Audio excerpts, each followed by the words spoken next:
Assalamualaikum warahmatullahi wabarakatuh. Perkenalkan Mas, nama saya Joko dari Banyumas. Saya kesini mencari cahaya sejati, Mbak.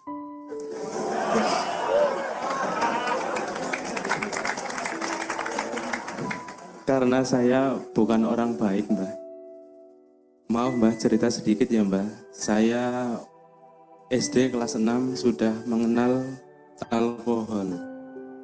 Terus SMP mengenal obat-obatan. Ini belum lama Mbak, sekitar 7 bulan, 8 bulan saya meninggalkan itu. Saya mulai bingung Mbak. Akhir-akhir saya mau berhenti itu Mbak. Yang namanya orang mabok, orang ngoplo itu ya, yang dicari kan ngefly-nya Mbak. Nah itu akhir-akhir itu saya merasa nggak nyaman Mbak. Jadi lagi minum itu teringatnya Gusti Allah. Terus itu asli Mbak, saya nggak mengada-ngada. Jadi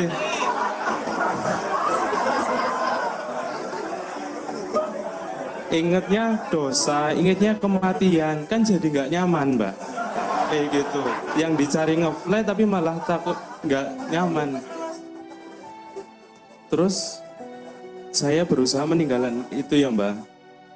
Selama 1 bulan ternyata barang pulau apa itu meninggalkan itu semua, ternyata banyak yang nggak suka sama saya Mbak. Nggak sukanya masalahnya selama itu saya kan nggak sadar apa yang saya perbuat karena itu terpengaruh obat-obatan terlarang. Jadi saya mau terjun lagi rasanya sudah nggak nyaman karena takut dosa, teringat Gusti Allah. Jadi bingung Mbak. Terus saya iseng-iseng buka YouTube. Itu ada di YouTube itu ada itulah pengajian Cak Nun gitu ya.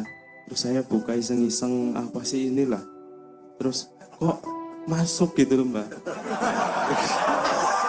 Gitu loh. Terus intinya saya itu Mbak, itu sebentar Mbak, agak lupa Mbak karena terpengaruh itu obat-obatan udah lama sih.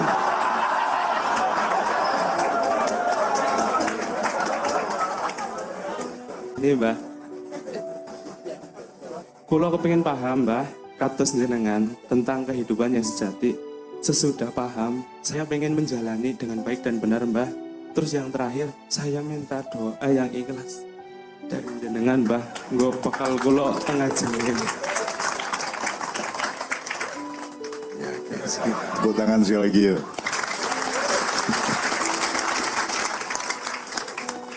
Pak Muzamil tolong bantuin saya.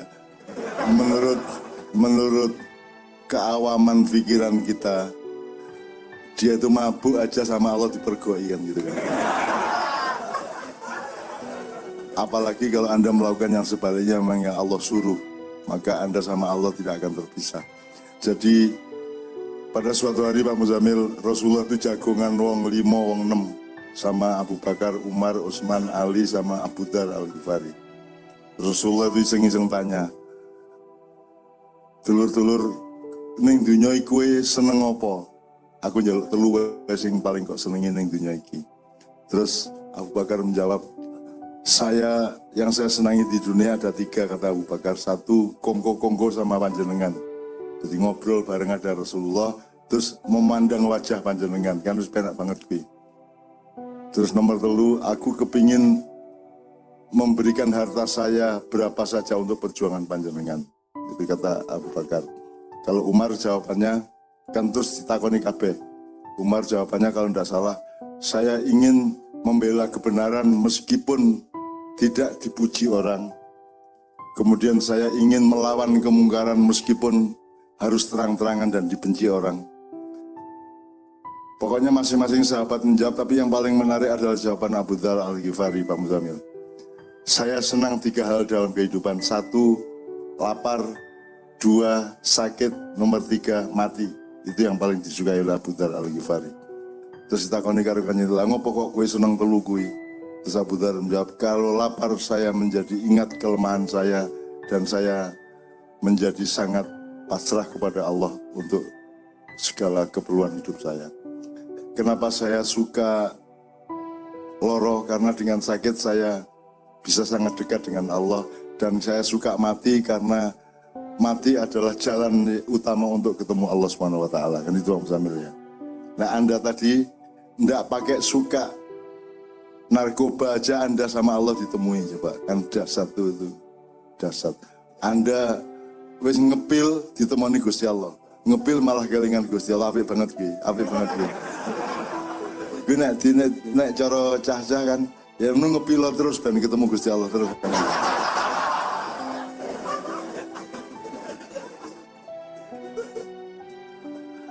Jadi dulu saya punya teman di teater.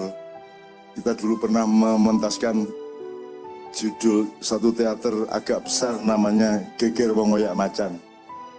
Itu untuk memperingatkan masyarakat Jogja bahwa akan ada pembunuhan para preman.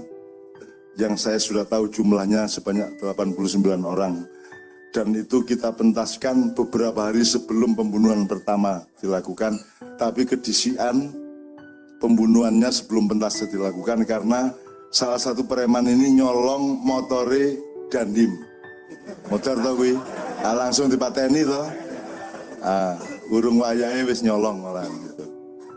Nah, dalam drama itu kita pentaskan di Jogja, Surabaya, dan Malang. Nah, ada waktu itu kan zaman Pak Harto, jadi ada yang menjadi Pak Harto namanya Sang Prabu Haryo Semangkin. Karena Pak Harto kan terkenalnya ngomong semakin lama semakin lama. Terus pemain Pak Harto waktu itu namanya, teman kita namanya Simon. Dan salah satu pemain yang lain namanya Jemek, yang Anda sudah kenal ya, Jemek Supardi ya, yang terkenal di internet itu. Nah, pada kue nek main teater ki ngeluh ndasmu, tadi mesti nek hari kedua mesti wis mulai kerengan, mulai uring-uringan. Nah, bentroklah Simon sama Jemek ini di Surabaya. Kerengan sampai ora wawuh apa ya, ora sampai jutaan. Terus pokoknya musuhan pol wis. Nah, saya sebagai sesepuh kan belum punya cara bagaimana mendamaikan. Memang kedua-duanya tidak salah. Karena memang sama-sama capek, maka semua proses berteater itu begitu rupa capeknya sehingga pada waktu tertentu nanti akan mudah marah dan mudah bentrok, mudah kerengan. Terus dari Surabaya kita pindah ke Malang. Ternyata Allah itu ya kayak nang kue. Kue biasanya wong sembahyang ketemu Allah, kue orai ngepil ketemu Allah, enak tau gue. Enak banget ya. Nah, di Malang tuh ada tempat pelacuran namanya Kalisari. Sing arek Malang mesti ya sampean ya. Zaman biyen ya Mas ya. Kalisari. Nah, ketemulah mereka di tempat pelacuran Kalisari itu. Melaku karo melaku terus duk, mek berdamailah mereka. Kalau pakai ilmu linear, barang siapa bertengkar, untuk bisa berdamai kembali, carilah tempat pelacuran. Jajah loro kita diakrab kayak Bali, mesa-mesa semua loro kayak. Mek, gitu kan. Akhirnya mereka berdamai. Itu. Jadi Allah itu memberi hidayah. Innaka la tahdi man ahbabta walakin Allah yahdi may yasha. Pak Muzamil ya, tolong Pak Muzamil ditambahin. Innaka la tahdi man ahbabta. Kamu tidak akan bisa memberi hidayah orang yang engkau cintai. Walakin Allah yahdi may yasha. Tapi Allah yang memberi hidayah kepada orang yang Dia kehendaki. Jadi ada orang yang seneng sholat tapi kelingan Kalisari terus ya no. Aku iki malah kualik, ngepil malah kelingan Gusti Allah, apik banget to kuwi. Jadi Anda tinggal bersyukur, jadi Anda sangat disayang Allah. Bahkan Allah tidak mempersyaratkan ibadah untuk menemui Anda. Jadi Anda ini karin terus wis Anda banyak-banyak rasa syukur. Alhamdulillahmu tingkatkan setiap sholat minum 33 kali.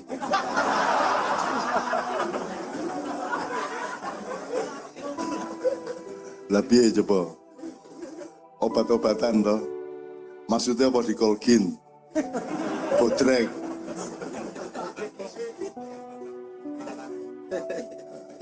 Aku ya obat-obatan, dikolgin, panadol, gitu, apa? Narkoba malah kelingan Gusti Allah, berarti itu Allah itu memberi hidayah yang Dia kehendaki dan tidak ada rumusnya siapa yang dikehendaki oleh Allah. Tidak bisa diteliti, tidak bisa dirumuskan. Dan Anda tiba-tiba ada di situ. Jadi Anda adalah orang yang sangat dicintai oleh Allah Subhanahu wa taala. Mungkin karena tirakatnya mbah-mbah mumbian busing ndi ya. Terus Anda mendapatkan berkah, rute berkahnya itu sampai ke titik Anda itu. Alhamdulillah. Amin. Jadi saiki kowe kudu oke-oke matur nuwun dan banyak-banyak membuat sesuatu yang orang matur nuwun ke Anda. Itu Mas ya. Mbuh meneng-meneng kowe nang tanggamu Pak enten sing diumbah mboten kula mbahe ngono ya. Sakarepmu wis. Ini pun disapu dereng niki kula sapunane nggih ngono ya. Sakarepmu lah. Ning aja njur niki bojone pun diarut entek kuwi. Jadi kalau logikanya Pak Muzamil, banyaklah bersyukur kepada Allah dan perbanyaklah perbuatan yang membuat orang berterima kasih kepada Anda. Kira-kira seperti itu Mas. Itu cahaya sejati itu. Cahaya sejati adalah pancaran cahaya yang terpuji dan yang memuji adalah Allah sendiri. Jadi kalau Anda berbuat hal yang membuat orang terima kasih kepada Anda, merasa Anda berjasa dan berutang budi kepada Anda, itulah sebaik-baiknya cahaya. Karena cahaya itu kan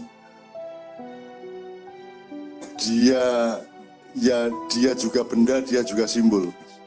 Namanya ndelok bocah ayu cahaya tuh ya. Ya tahu cahaya tuh Mas. Jadi cahaya itu bisa simbolik, bisa juga benar-benar cahaya. Jadi mulane wong nek raine seneng kan sumringah, berarti sumringah itu artinya memancarkan cahaya dari wajahnya, kira-kira gitu ya.